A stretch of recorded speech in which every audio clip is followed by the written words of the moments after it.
Hi friends, నేను షహనాజ్. కుంభమేళ సందర్భంగా పూసలు అమ్ముకుంటూ ఓవర్ నైట్ స్టార్గా మారింది మోనాలిసా. సహజ అందంతో ఒక్కసారిగా సోషల్ మీడియాలో వైరల్ అయిన మోనాలిసా జీవితం ఇప్పుడు ఊహించని మలుపు తిరుగుతుంది.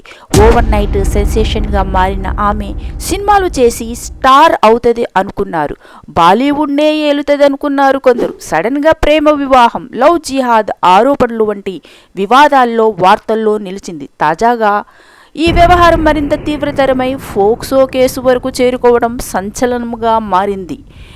National commissioner for scheduled tribes NCST చేపట్టిన విచారణలో కీలక విషయాలు వెలుగులోకి వచ్చాయి. ఆ విచారణలో మోనాలిసా వివాహ సమయంలో మైనర్గా ఉన్నట్టు గుర్తించినట్టు సమాచారం.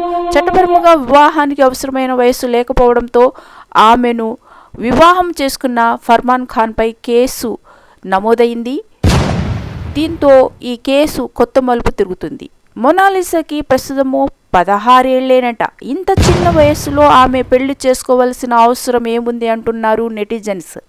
ఇంత చిన్న వయస్సులో తమ కుమార్తె వివాహం చేసుకోవడంపై ఆందోళన చెందిన మోనాలిసా తల్లిదండ్రులు ఫరేజ్ పై కేసు నమోదు చేశారు. ఇప్పుడు అది నిజమని తేలింది. మోనాలిసా మైనార్టీ తీరలేదని, ఆమె ఇంకా మైనర్ అని, కేవలం 16 ఏళ్ల వయసులోనే ఉందని తేలింది.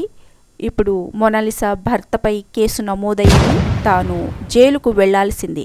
తస్మత్ జాగ్రత్త, మైనర్ పిల్లను వివాహం చేసుకోవడం చట్టరీత్యా నేరం.